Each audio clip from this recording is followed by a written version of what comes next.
Are you a fan of Baldur's Gate, Mass Effect, Dragon Age, Cyberpunk 2077, Stellar Blade, or any of the numerous gacha games out there? What if I told you that all of these franchises might be in danger?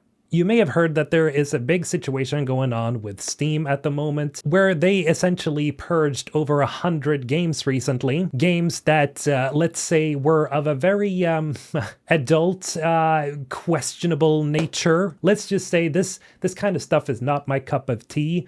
And normally I would just say, hey, whatever, up until I started thinking about what this means for the future. In any case, let me give you the brass tacks here. What's going on? Well, the reason that these games were delisted or purged were because payment providers, that being companies like Mastercard, Visa, they essentially pressured Steam to take these games off because they didn't want their payment methods to be used to purchase these types of games. And now that would be reason enough to be a little bit worried for the future, but the reason why Visa and Mastercard did this in the first place is because there are lobbying groups out there that have pressured the payment systems themselves to do this. And the biggest group that people are talking about right now is Collective Shout from Australia, that is fighting against the objectification of women and sexualization of girls. Now, that might be reason enough for you to be like, yeah, I mean, that sounds fair. They're fighting for feminism. They're fighting for the sake of women. The problem is that they have a pretty, not so very much spotless history in the gaming industry. For example, they previously tried to censor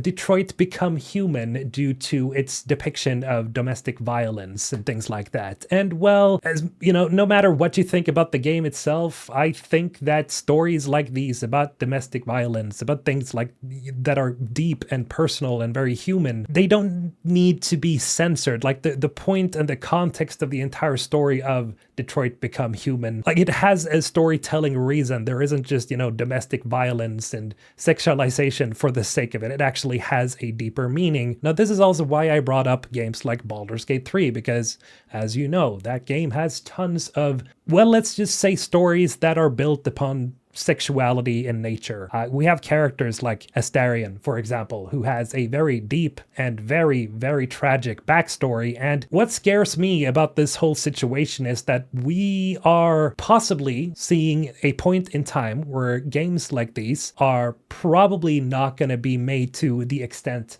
that we've seen recently. Because if, let's say, we have groups and lobbying groups like these that can essentially tell a payment provider that we don't want you to support these types of games, we don't want you to support this type of content, we want you to pull back your cooperation, your working relationship with this huge platform because we don't want to support these types of products, we don't want you to support these types of products. And then these payment providers like Visa, Mastercard can just pull out their payment systems from platforms like Steam. And why people are talking about this so fervently is because this is a slippery slope. Like when you start being able to pressure payment providers to be the moral arbiters of what is good and bad and what people should not put their money into, what they should purchase and what they should not purchase, you can already see how this is just gonna keep getting worse. It's obvious to me that this is going to keep getting worse because some of the backgrounds of these lobbyist groups, well,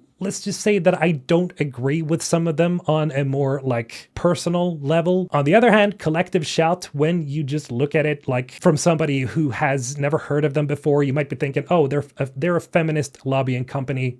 I very much am all for equality in every sense of the word. But when you can lobby against what stuff people actually purchased on the internet, you start entering very dangerous territory. Now, the biggest issue to me surrounding this entire topic, it's that the new rule that has been created by Steam is very, very not clear. Because the new rule on Steam says, Clause 15, content that may violate the rules and standards set forth by Steam's payment processors and related card networks and banks or internet network providers, in particular certain kinds of adult-only content. The problem with a statement or a rule like this is that you can insert basically any game into certain kinds of adult-only content. At this point, if let's say these specific lobby groups decide that, hey, we want to take this a step further and remove sexual content from gaming altogether. Games like Cyberpunk 2077,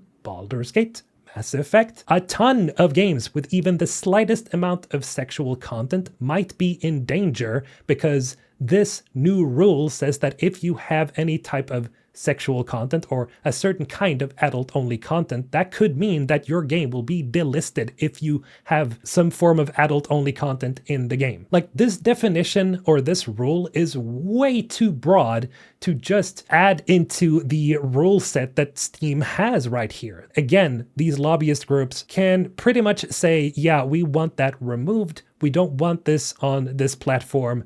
Make sure you cut ties with any platform that has these types of games. And what that will result in at the end of the day, or could result in at the end of the day, is that let's say we have CDPR. We know that CDPR are working on Witcher 4. We know that they're working on the next Cyberpunk game. And as we know, these games are very sexual in nature. They do feature a lot of sexual content surrounding both men and women. Cyberpunk especially is a very specific type of universe that has, well, pretty much sexual content on display at all times. It's pretty difficult to even like make a video on YouTube about Cyberpunk 2077 before like even getting like age restricted and stuff like that. So I mean, that game in and of itself is very particular in the type of structure it has, but the whole idea around Cyberpunk 2077 is that it is a parody essentially of a future that we just don't want to see. It's a terrible, dark future, but it's also just a fantastical future. It's a fantasy, right? But people still love Cyberpunk because it's a very deep universe with great characters and deep storylines. But the problem with this rule in of itself is that it could actually damage the production or the full vision of games like Cyberpunk 2, or the next Cyberpunk that is, because all of a sudden CDPR decides that, hey, we are too worried about the fact that we might run into uncomfortable situations regarding this game. It's possible that this game will be delisted by Steam. We might not even be able to publish this game on Steam because Visa and Mastercard have made their rules more stringent. So we can't have Steam as our main platform, i.e. they're going to lose tons and tons and tons of sales. We also have other platforms like PlayStation and Xbox who still take MasterCard and Visa, and they might do the same thing. And so we run into this situation where the future of these franchises might be in risk because they cannot complete their full vision of what these games should be. And so this is the reason why this is such a slippery slope, because at the point where you can lobby against certain games being uploaded to Steam, and mind you, again, these games apparently are not illegal, because if they were illegal, they wouldn't have been published on Steam in the first place, but they just have content, some distasteful content that I think most gamers are probably just gonna be like, yeah, that's not for me. I think most people are probably gonna react like that when they see this stuff. But again, I can only speak for me, but that is my reaction to it, so that's how I see it. And again, here's the thing. I don't like this stuff. I don't want to see it on my Steam page. I don't look it up. I don't want to see it. But I understand that this is a problem. This is a slippery slope. This is something that every gamer out there should be worried about, especially so if you care about games like Baldur's Gate and Mass Effect and Cyberpunk and gacha games and like whatever game you feel like playing that isn't completely like a PG game. If you just want adult themes in your games, you should be worried about this. There's no question about it. This is one of those situations where it doesn't matter what side you're on in terms of like political spectrum. Like if you are a left side leaning gamer, if you're a right side leaning gamer, if you think that these games should be allowed to exist in this industry, then this should be a very, very, very worrying thing for you. Because at the point where these lobbying groups start pushing their ideologies even further, we're gonna lose out on what makes gaming special at the end of the day, because there are so many various types of games. There are so very many different types of games, and allowing credit card companies and payment vendors to decide what you can and cannot buy. It is just straight up censoring by proxy. And as a Swede, I value free speech a lot. I value my freedom to buy essentially what I want, as long as it's not illegal. And I don't want a payment provider or a bank telling me what I can and cannot buy. That is not your fucking deal. That is not up to you. That is up to the customer. Like, this is so insane. We have this situation with Stop Killing Games, where they're trying to stop publishers and big corporations from just straight up stealing your money at the end of the day. And we have these lobbying groups that are desperately trying to remove certain types of games or certain experiences that they just don't want people to play or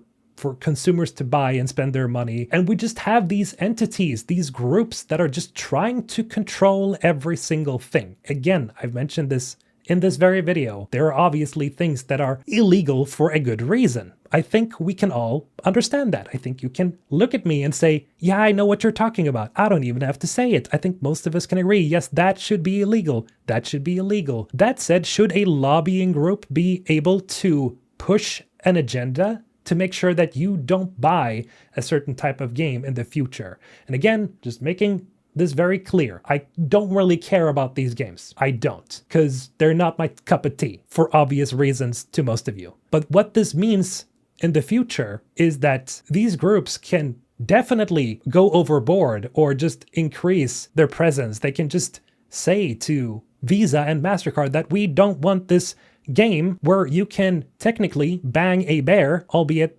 being a druid in bear form, thereby remove it, please. And suddenly you don't have Baldur's Gate 3 on your Steam library anymore. And again, like, I know that the chances of this happening are probably pretty low, but they're definitely higher today than there were just a couple of days ago. I did not think we would run into this issue where this becomes an actual serious talking point, because I thought that most people understood that as long as something is not illegal, you shouldn't be blocked from buying it or using your money for this specific thing. This is just not how these things should work.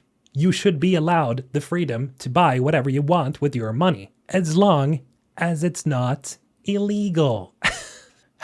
If anything, I think the creator of Nier said it best recently, that being Yoko Taro. And what Yoko Taro said on Twitter was the issue of credit card payment companies refusing payments for legal adult content. While regulations exceeding the law has been applied to publishing in other areas, it feels like a different level of danger when payment processors, which are tied to the entire distribution infrastructure, can make such decisions on their own.